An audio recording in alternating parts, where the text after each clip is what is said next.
Dans quelques mois, dans quelques semaines, on le sait, le cannabis sera légalisé au Canada.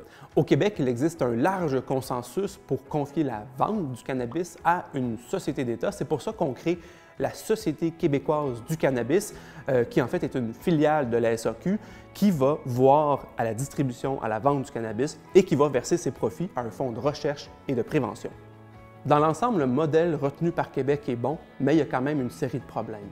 Par exemple, on s'apprête à mettre en place une double structure administrative entre la Société québécoise du cannabis, qui est la filiale, et la SAQ, qui est la maison mère. On ne comprend pas vraiment pourquoi Québec veut aller dans cette direction-là, avoir un double système de paye, d'embauche, de transport, d'entreposage.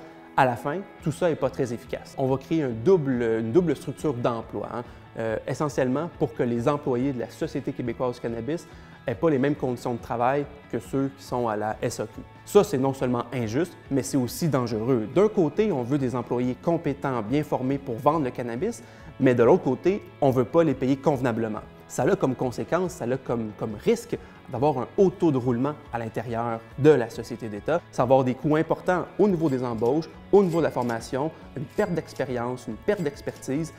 Encore une fois, ce sera très inefficace. On voit au fond qu'une seule raison qui motive l'actuelle position gouvernementale, c'est que le gouvernement veut faire en sorte que les fondations de la Société québécoise du cannabis ne soient pas très solides, qu'on puisse facilement en critiquer l'inefficacité et que, surprise, dans quelques années, on en propose la privatisation. Ça tombe bien, c'est grosso modo la position que défendait l'actuel ministre des Finances, Carlos Letao, il y a un an à peine. Si le gouvernement prend à cœur son engagement en faveur de la santé publique, il est donc impératif qu'il revoie son projet de loi.